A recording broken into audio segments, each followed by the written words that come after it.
Hey, Frank, wondering your initial impressions of Drummond with LeBron and AD, and if you saw that play out with those starting units were together either in the first quarter or down the stretch of the fourth.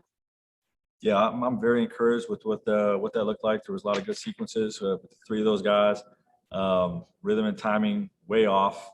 Them getting used to each other is going to take time. It's going to be an adjustment period, but I'm very disappointed in the loss, but encouraged by what those three are going to look like together.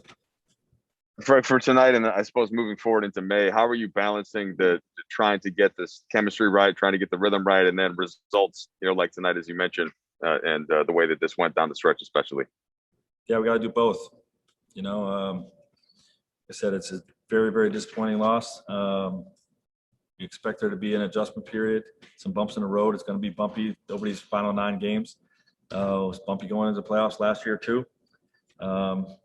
But we got to balance that. We got to try to get these guys each day to find their rhythm and timing and the chemistry together with one another, and win as many games as we can along the way. Kyle?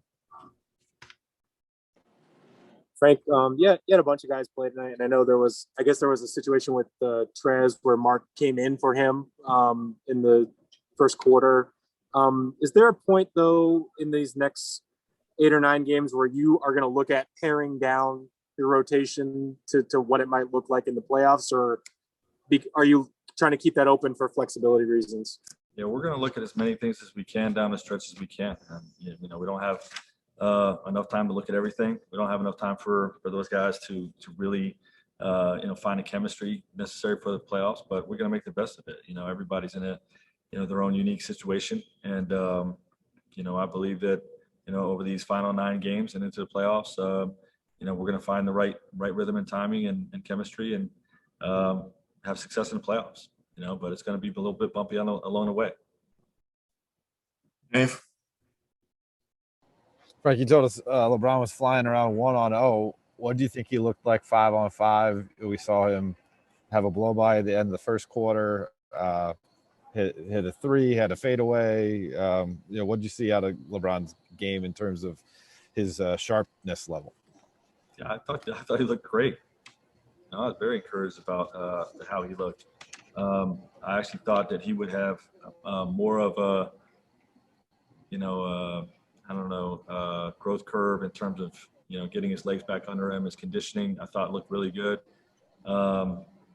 Missed some shots, had a couple turnovers, but he's not just coming back off after being out for 2 months. He's playing with new teammates. You know what I mean? So, but I thought overall he looked very good. Couple more. Rashawn Haylock. Hey, Coach.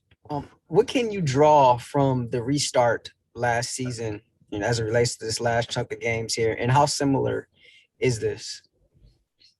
Yeah, we certainly can draw some success that, we were learning each other or relearning each other during that restart last year.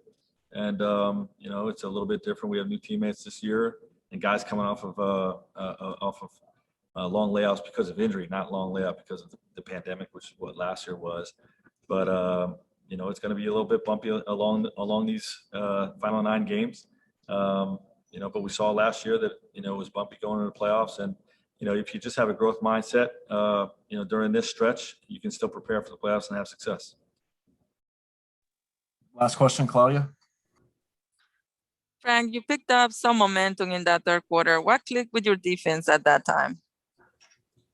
I think our defense is at its best when we're active with our hands and active with our voices.